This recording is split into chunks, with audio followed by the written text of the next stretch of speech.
வணக்கம். நான் ஸ்ரீரங்கம் ரவி உங்களோட பேசிகிட்ருக்கேன். இது ஒரு முக்கியமான நிகழ்வு. அதாவது என்னென்னா சனிப்பெயர்ச்சி.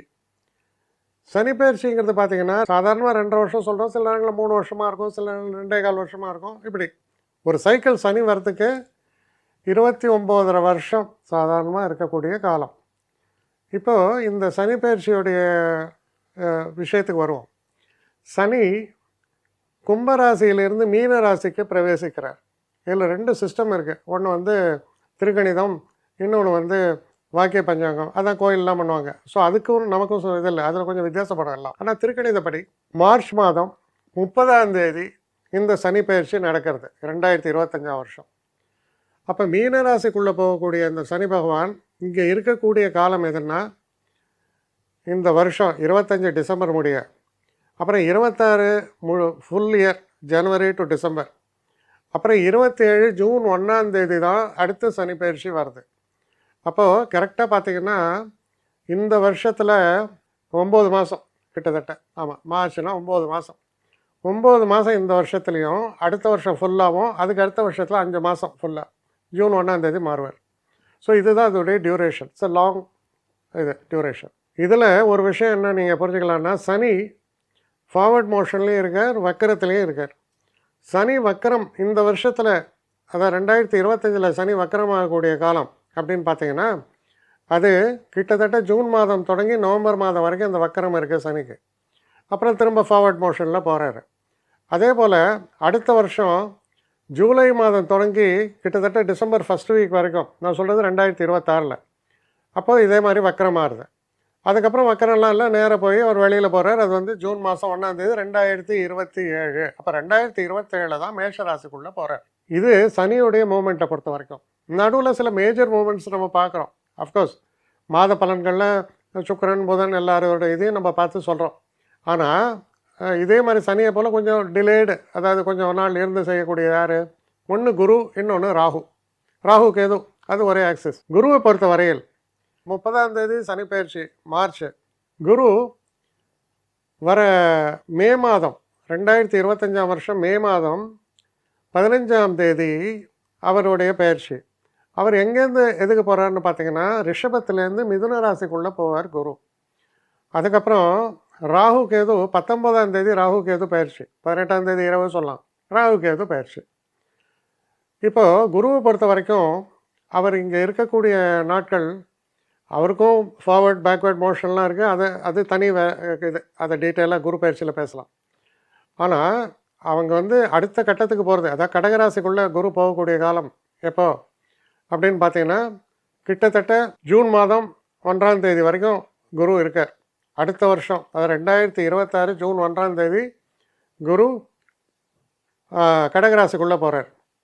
அதுக்கப்புறம் சனி பயிற்சி முடிகிற வரைக்கும் கிட்டத்தட்ட 2027 ஜூன் 1 வரைக்கும் குரு அங்கே தான் இருக்கார் கடகத்தில். சரி, இது குரு பயிற்சியை பொறுத்த வரைக்கும்.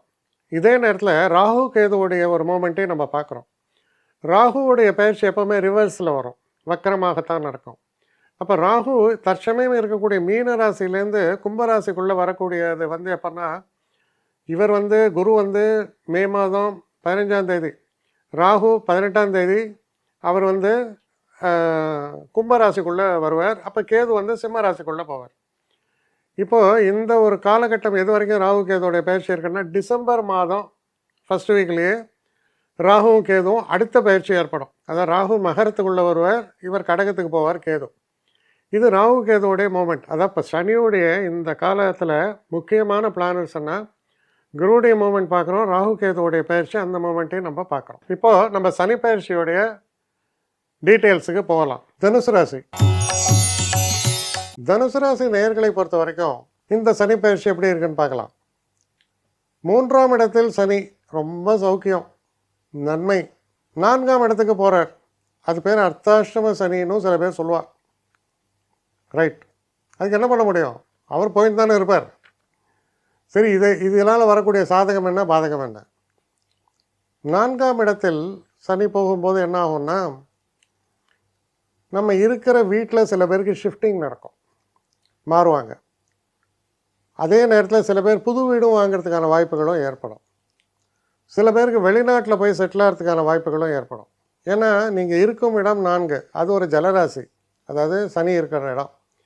அப்போது 4ஆம் வீடு என்பது நம்ம சௌக்கியம் சௌகரியம் எல்லாம் சொல்லுது. அது ஒரு ஜலராசியாக இருந்ததுன்னா கடல் கடந்து நான் போகிறேன். சரி, இதெல்லாம் நல்ல விஷயம்தான் நம்மளை பொறுத்த வரைக்கும். ஏன்னா அதனால் நம்ம ஃபியூச்சர் நல்லா ஆகுது. சரி, என்ன பாதகம்? 6ஆம் வீட்டை சனி பார்க்கிறேன். 6ஆம் வீட்டை பார்த்தா என்னென்னா, கொஞ்சம் வயசானவங்களுக்கு ஹெல்த் இஷ்யூஸ் வருது. சரி, அந்த ஹெல்த் இஷ்யூஸ் எதில் பெரும்பாலும் வரும்? தொண்டை சம்மந்தப்பட்டது, ஹிருதயம் சம்மந்தப்பட்டது, லங்ஸு சம்மந்தப்பட்டது. இங்கெல்லாம் பிரச்சனைகள் வர வாய்ப்புகள் இருக்குது. பார்த்துக்கணும், பயப்பட வேண்டாம், பார்த்துக்கணும். சில நேரங்களில் நமக்கு பகைவர்களால் துன்பம். அது பெரும்பாலும் ஒரு ஆணாக நீங்கள் இருந்தால் சில நேரங்களில் ஒரு பெண்ணாலும் துன்பம் வரலாம். பெண் சம்பந்தமாகவும் துன்பங்கள் வரலாம். நீ சும்மா இல்லாமல் நான் லவ் பண்ணிட்டேன் கை விட்டேன்னா அவன் வந்து உன்னை சத்தம் போட்டு உன்னை மானத்தை வாங்காமல் என்ன பண்ணுவான்? அதுலேயும் ஒருபடி மேலே போய் எல்லையெல்லாம் கடந்து அதுக்கப்புறம் எனக்கு பிடிக்கலன்னு சொன்னால் பிரச்சனை தானே. அப்போ நீ தானே இது காரணம். ஸோ அதையும் கவனமாக இருக்கணும், உங்கள் நடத்தையிலையும் கவனமாக இருக்கணும் அப்படிங்கிறதே இதெல்லாம் சொல்ல வேண்டியதாக இருக்குது. அதுக்கப்புறம் பார்த்தீங்கன்னா, அவர் பார்க்கும் இடம் 10ஆம் இடம். நடத்தையில் பிரச்சனைன்னா வேலையை விட்டு அனுப்பிச்சிடுவாங்க. 10ஆம் வீடு என்ன வேலை தானே. அப்போ இதெல்லாம் செயின் ரியாக்ஷன். அப்போ எங்கடா அந்த செயினுடைய ஆரம்பம்? உன்னுடைய ஒழுக்கம். அப்போ திருவள்ளுவர் எவ்வளோ சொல்கிறார், ஒழுக்கம் விழுப்பம் தரலாம், ஒழுக்கம் உயிரினும் மேலாக ஓம்பப்படலாம் சொல்கிறார். ஒழுக்கம் தானே என் வாழ்க்கை. அப்போ உன்னுடைய ஆள் யார்? உன் ராசிநாதன் குரு, அவர் ஒழுக்க சீலர். நீ ஒழுக்க சீலராக தான் இருப்ப. ஆனால் ஒழுக்கம் தவறும் பொழுது சில பிரச்சனைகளை எதிர்கொள்ள வேண்டி வரும். அதுலேருந்து நான் எப்படா தப்பிக்கிறது? கஷ்டம். ஆனால் கூட குரு இருக்கார உங்களை கைவிடாமல் பார்க்குறார். என்னன்னா குரு சப்சிக்வெண்ட்டாக 7ஆம் வீட்டில் போய் நேரம் உங்கள் ராசியை பார்ப்பேன். ஐயோ என் குழந்தை தொற்றாத சொல்லி அவர் கை உங்களை அப்படியே காத்துட்டே இருக்கார். அவர் அம்மா மாதிரி. ஒரு தாய்க்கு வந்து பையன் கிரிமினல் அதை விட டே போலீஸ்காரன் வரல நீ போய் பாத்ரூமில் ஒட்டிக்கிடாமாங்க, அந்த மாதிரி உங்களை காப்பாற்றிட்டு இருப்பார் அவர். ஸோ அந்த காத்துட்டு இருந்தாலும் செய்த வினை நிச்சயமாக செஞ்சு வந்து தான் தீரும். அப்போது இதோட கீ ஃபேக்டர் என்ன? நம்ம பண்ணக்கூடிய வினை தான் நமக்கு கீ ஃபேக்டரு. சனி என்பவர் யார்? நீ செய்யக்கூடிய விஷயங்களுக்கான பலன்களை தருபவர். ஒரு கண்ணாடி மாதிரி. நம்ம மூஞ்சி கண்ணாடியில் அழகாக இருக்கா அசிங்கமாக இருக்கா? நம்ம மூஞ்சி தான் நமக்கு தெரியும். அப்போது நான் இதை சரியாக புரிஞ்சுங்க, நான் சொல்கிற அர்த்தத்தை. ஐயோ நான் அசிங்கமாக பிறந்துட்டேன், இப்போ நான் அசிங்கமாகவே இருப்பேனா? யாருமே உலகத்தில் அசிங்கம் கிடையாது. உன் மனம், உன் எண்ணங்கள், இதைத்தான் நான் சொல்கிறேன். அப்போது எல்லா ஆமைகளையும் துரத்துமா? இயலாமை, பொறாமை, இதெல்லாம் ஆமை. இது மாதிரி நிறைய ஆமைகள் இருக்குது. அதுதான் சொல்லுவோம் ஆமை புகுந்த வீடும் அமீனா புகுந்த வீடும் உருப்படான்னு. சும்மா ஒரு வசனம் சொன்னால் ஐயோ ஆமை என் வீட்டில் வந்துடுச்சு. நான் ஒரு எவ்வளோ பேர் வீட்லேயே ஆமை வளர்த்துட்ருக்கான். சைனாக்காரனுக்கெல்லாம் ஆமை வந்து ரொம்ப ஒரு அதிர்ஷ்டம். அதில் வேறு தங்கத்தில் ஆமை பண்ணி வச்சுப்பான் ஷோகேஸில். இதெல்லாம் ஸோ இது வேறு. அப்போது இதில் முக்கியமாக என்ன, 4ஆம் வீட்டில் சனி போகும்பொழுது முக்கியமாக உங்கள் கவனத்தில் கொள்ள வேண்டியது உங்களுடைய ஒழுக்கம், நிதானம். அப்போ ஒழுக்கக்கேடு அப்படின்னு சொல்லும்போது, ஒழுக்கக்கேடுனா பலதரப்பட்டது. அது இப்போது நம்ம வேலையில் கவனம் இல்லாமல் இருக்கிறது, இல்லை வேலையில் லஞ்சம் வாங்கின்னு வேலை செய்கிறது, இல்லை சில நேரங்களில் சில நப்பாசைகள் ஆசைகள் இதனால் வாயப்படுறது. இது எல்லாமே ஒழுக்கக்கேட்டில் கொண்டு போய் முடிச்சிடும். முக்கியமாக ஒழுக்கக்கேட்டில் உங்களுக்கு எங்கே எஃபெக்ட் ஆகும்னா, நம்மால் ஒருத்தர் எஃபெக்ட் ஆனால் அவர் உங்கள் மேலே பாயலாம். சும்மா ஒரு ஆள் ஏன் உங்களை சீண்ட போகிறான் இருக்குது. அதுவும் நீங்கள் சொல்லுவீங்க சயின்ஸ் சான்சிங்லாம் நடக்குது, எனக்கு அவனுங்க பார்க்கையா நான் ரோல் நடந்து போனேன் சைனா கரெக்டு. அதே போல் நீங்கள் பாட்டுக்கு செல்ஃபோனில் பேசினே ரோலில் நடந்து போயின்னு இருப்பான், பிடிக்கிட்டு போடுவான். அவன் நினச்சிட்டு இருக்கான் அவனுக்கு கொடுக்கறதுக்காக தான் நீ இப்படி கையை நீட்டிகிட்டே போகிறியாக்கோன்ட்டு. அப்போ நம்ம அவேர்னஸ்ஸு, ஸோ அவேர்னஸும் அதில் இம்பார்ட்டன்ட். எப்போவுமே எக்ஸப்ஷனை நம்ம ஆளுங்க கரெக்டாக சொல்கிறாங்க. ஸோ எக்ஸப்ஷனை சொல்லாதீங்க, அதோடைய உள்ளர்த்தத்தை புரிந்து கொள்ளுங்க. சரி, அப்போது இதெல்லாம் ஏற்படுகிறது அப்படின்னு சொல்லுது. இன்னொரு இடம் என்ன சொல்லுது, உங்கள் ராசியை 10ஆம் பார்வையாக பார்க்கிறார். சரி, ஹூ இஸ் அஃபெக்டட் இண்டிவிஜுவல்? நீங்கள் தான் ஏன் உங்கள் ராசியை பார்க்குறார். அப்போது இதெல்லாம் செயின் ரியாக்ஷன்றதை புரியுங்க. செயினை ஆரம்பத்திலே கட் பண்ணிட்டா இந்த ஆக்ஷன்லாம் நடக்காது. இவ்வளோ தான் சூட்சமம். இப்போ விளைவுகளை பற்றி நிறைய பேர் பேசிகிட்டே வருவாங்க. ஆனால் இந்த விளைவுகளை எப்படிடா கட் பண்ணுறதுங்கிறத நான் உங்களுக்கு சொல்லிட்டு வரேன், அவ்வளோதான். விளைவுகள் என்பது அதாவது அழுக்குன்னா அதை யாரும் சேர்க்க வேண்டாங்க, அது தானே வந்துடும் அழுக்கு. துடைக்க வேண்டியது தான் நம்ம வேலை. சுத்தத்துக்கு தான் நம்ம பாடுபடணும். அழுக்கு வந்து நம்ம பாடுபட வேணாம், அது தானாக வரும். அதுபோல தான் இந்த நடப்புகளும். அப்போது நாளில் சனி போயிடுதுன்னு பயப்பட வேண்டாம். நம்ம ரொம்ப அவேர்னஸாகவும் கரெக்டாகவும் இருந்தால் இந்த பிரச்சனை இல்லை. இது இருக்கிறதுல கூட பார்த்தீங்கன்னா உங்களுக்கு ஒரு சைன் ஆஃப் ப்ரொடெக்ஷன் இருக்குது 2025 முழுக்க. என்ன காரணம்? 25 முழுக்க குரு உங்களுடைய ராசியை பார்த்து கொண்டு இருக்கிறார், வாட்ச்மேன் மாதிரி பார்த்துட்டுருக்கார். அது கிட்டத்தட்ட அடுத்த ஜூன் வரைக்கும். அப்போ இந்த ஒரு வருஷ காலம் இவர் பார்ப்பதால் உடல் ஆரோக்கியம் சிறப்பாக இருக்கும். உடம்புல ஏதாவது பிரச்சனைகள் வந்தால் கூட தீர்ந்து போயிடும். டாக்டர் 2 மெடிசன் கொடுத்தா தீர்ந்து போயிடும், நன்மைகள் ஏற்படும், பிரச்சனை இல்லை. அதே நேரத்தில் இவர் பார்க்கக்கூடிய குருவோர் பார்வையால் பெனிஃபிட் ஆகுது 11ஆம் வீடம். அப்போது இந்த மாதிரி பிரச்சனையில் ஒரு திருக்குறள் வருது இல்லையா, உடுக்க எழுந்தவன் கை போல அங்கே இடுக்கண் களைவதாம் நட்பு. நட்பு அது செய்யும். நல்ல நண்பர்கள் சமயத்துக்கு உங்களுக்கு உதவி புரிவார்கள். ஸோ இதெல்லாம் ப்ளஸ் பாயிண்ட்டாக இருக்குது இந்த காலகட்டத்தில். இது ஒரு கம்பைன்ட் எஃபெக்ட். தைரியமாக செயல்படுவீர்கள். You will not lose your confidence. தைரியமாக செயல்படுவீங்க. ஆனால் நியாயமாக செயல்படுங்கள். நியாய உணர்வு என்பது உங்கள் உள்ளத்தில் ஊறியிருக்கு. சில பேர் அதுலேயும் எக்ஸப்ஷனாக இருக்காங்க, அவங்களுக்காக தான் இதெல்லாம் சொல்கிறேன். ஸோ நியாயமாகவும் தர்மப்படியும் நீங்கள் செயல்படும் போது எந்த அபவாதமும் ஏற்படாது. 4ஆம் இடத்தில் சனி அப்படிங்கும்போது ஒரே ஒரு விஷயம் என்னென்னா, நம்ம வேலை செய்கிற இடத்துல கூடுதல் கவனத்தோடு இருக்க வேண்டும். வேலை செய்கிற இடத்துல என்ன நார்மலாக நடக்கும் அப்படின்னு சொன்னால், நமக்கு முடியாமல் இருக்கும்போது நம்ம என்னால் முடியலப்பா, ரொம்ப டயர்டாக இருக்குது அப்படின்னு சொன்னால் தப்பு இல்லை. இந்த ராட்சச ஒருத்தன் எனக்கு மேலே உக்காந்துருக்கிறான், இவன் என்றைக்கு ஒழிஞ்சானோ அன்றைக்கி தான்டா நான் உருப்பிடுவேன்னா, எக்ஸாக்டாக இதே வார்த்தையை அவனுடைய காலை போய் ஒருத்தன் ஓதிட்டு வந்துடுவான். ஐயா உங்களை பற்றி ராட்சசம் சொல்கிறாயா, நீங்கள் என்றைக்கு ஒழுவீங்கன்னு கேட்குறாயா அப்படிம்பாங்க. ஏன்னா இது காரணம் என்ன? 10ஆம் வீட்டை சனி டைரெக்டாக பார்க்குறாரு. அப்போ இந்த பிரச்சனை. அப்போ 10ஆம் வீட்டில் வந்து பார்க்கும்போது என்ன வரும்? அப்போ முக்கியமான விஷயம், எல்லாத்துக்கும் நீங்கள் காரணம் சொல்கிறேன், நம்மள்கிட்ட தான் எல்லாம் இனிஷியேட் ஆகுது. அப்போது நீங்கள் என்ன பண்ணணும், எங்கே போகிறீங்க, வேலை பார்க்குற இடத்துல எது நடந்தாலும் எப்படி நடந்தாலும் சிவனேன்னு இருறா அப்படின்னு சொல்கிறவங்க. அந்த மாதிரி சிவனேன்னு இருக்கணும். என் கடமை பணி செய்து கிடப்பதேமாங்க. பணி செய்து கிட, பிரச்சனையே இல்லை. சமாசா சிரிக்கிறா போல் சொல்லிகிட்ருக்கேன். இதுதான் க்ரக்ஸு ஃபேக்டரி தான். இந்த ஃபேக்டரி நீங்கள் இப்போ கடைபிடிச்சு இதுக்கு மேலே ஏதாவது பிரச்சனைகள் வந்தால் ஏன்னு கேளுங்க. வராது. அர்த்தாஷ்டம சனினால் எந்த பிரச்சனையும் வராது. இதுதான். ஆனால் சிலருக்கு உடல் ஆரோக்கியத்தில் ஜென்யூனாக இருக்கும் பிரச்சனை. இப்போ பல மருத்துவ அறிஞர்கள் சொல்கிறது, சில விஷயங்கள்லாம் சொல்லும்போது ஆச்சரியமாக இருக்குது. எல்லாரும் ஹார்ட் ப்ராப்ளத்தோடு பிறக்கலை. பல ஹார்ட் ப்ராப்ளம்ஸை வந்து மருத்துவத்தினால் குணப்படுத்திடலாம். அதை மருந்து கொடுத்தே குணப்படுத்திடலாம். 10ல் ஒருத்தருக்கோ 2 பேருக்கோ தான் இந்த ஸ்டென்ட் வைக்கிறது, பைபாஸ் எல்லாம் தேவை.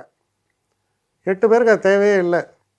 ஆனால் நம்ம மருத்துவர்கள் என்ன பண்ணுறாங்க, பாவம் நிறையா கொடுத்து மெடிக்கலில் படிச்சிருக்காங்க, நீட் எக்ஸாமு, அப்புறம் நீட்டுக்கு பாஸ் பண்ணால் கூட சும்மாவா ப்ரைவேட் காலேஜெல்லாம் போகலாம், தெரியும் உங்களுக்கு. இதெல்லாம் அப்பட்ட ஒருத்தரமாக சொல்லணும்னு அவசியம் இல்லை.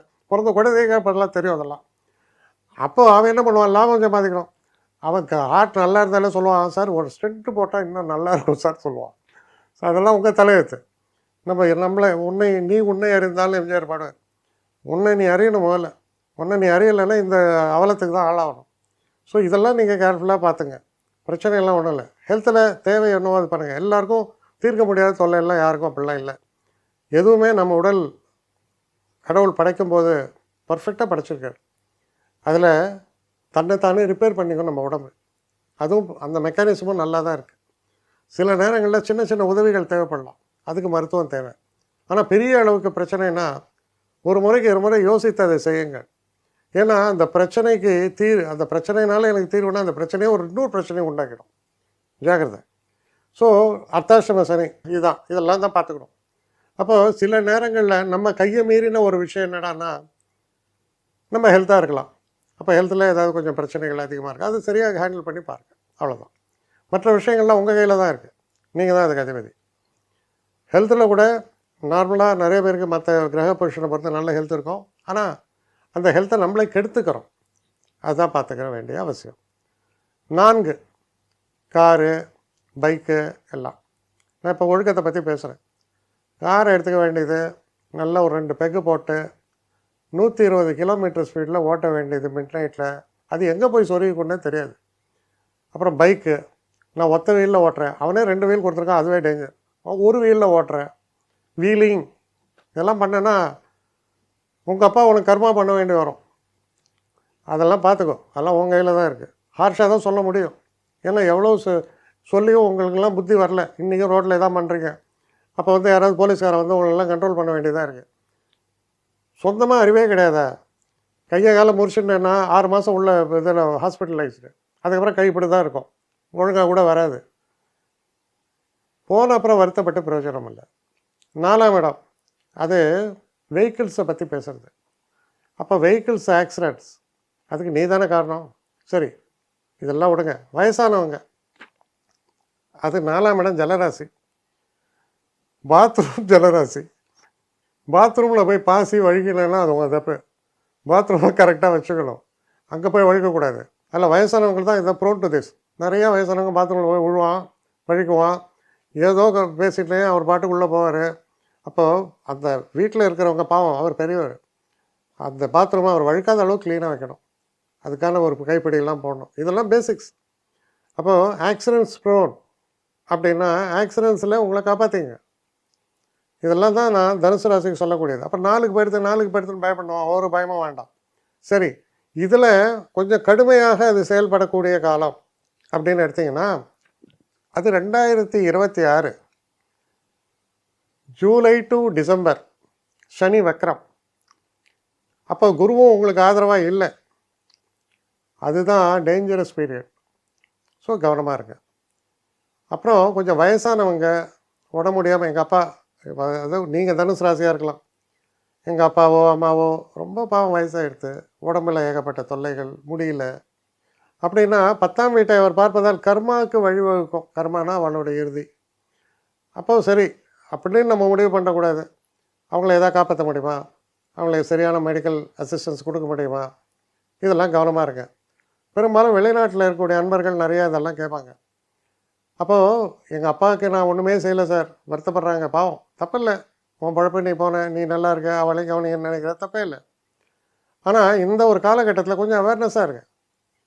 அப்பாக்கோ அம்மாக்கோ ஏதோ வாரத்துக்கு ஒரு முறையாவது ஃபோன் பண்ணுங்கள், நல்லா இருக்கியா, உன்னால் இங்கே வர முடியுமா, இல்லை நான் வந்து உன்னை பார்த்துட்டு போகிறேன், ஒரு வாரம் 10 நாள் நான் அங்கே இருக்கேன். பெரிய ஆறுதல், நன்மை செய்யும். ஸோ இதெல்லாம் தான் நீங்கள் கவனத்தில் கொள்ள வேண்டியது. இந்த 4ஆம் வீட்டில் சனி டிரான்சிட் ஆகும்போது நம்ம சுத்தமாக இருக்கணும், நம்ம நேர்மையாக இருக்கணும், மற்ற பெரியவர்களை பற்றி கொஞ்சம் கவலை தேவை, அவங்களுடைய வெல்ஃபேரில் அக்கறையாக இருங்க. இதெல்லாம் இருக்கும்போது அர்த்தாஷ்டம சனினால் பெரிய பிரச்சனைன்னு வந்து உங்களை தாக்காது, பயப்படவே வேண்டாம். வணக்கம். என்னை காண்டாக்ட் பண்ணணும்னு நிறைய பேர் நினைக்கிறீங்க. தயவு செஞ்சு என்னை காண்டாக்ட் பண்ணுறதுக்கு ஒரு மெயில் அனுப்புங்க, srirangamravi1@gmail.com. இது ஸ்க்ரீனில் பார்க்கலாம், இது அப்பியர் ஆகும். இந்த மெயிலுக்கு எனக்கு அனுப்புங்க. எனக்கு நிறைய பேர் அனுப்புகிறீங்க, நான் ஒருத்தன் தான் அதை பார்க்குறேன், செய்கிறேன். ஏன்னா இது வேகமாக செய்யலாம் முடியாது. ஒரு நாளைக்கு ஒரு 3 பேர் பார்ப்போம், 4 பேர் பார்க்குறோம், அதனால் கொஞ்சம் டிலே ஆகுது. கட்டண சேவை தான். இந்த கட்டணத்தை செலுத்திய பின்பும் கிட்டத்தட்ட ஒரு 5-6 நாள் ஆகும். சில பேர் நினைக்கலாம் கட்டணத்தை செலுத்தின உடனே அடுத்த நாளே பார்க்கணுன்ட்டு. அப்படி என்னால் முடியல. கொஞ்சம் பொறுமையும் நிதானமும் தேவையும் இருப்பவர்கள் நிச்சயமாக காண்டாக்ட் பண்ணுங்கள். என்னுடைய பெஸ்ட்டு சர்வீஸு உங்களுக்கு கண்டிப்பாக உண்டு. வணக்கம்.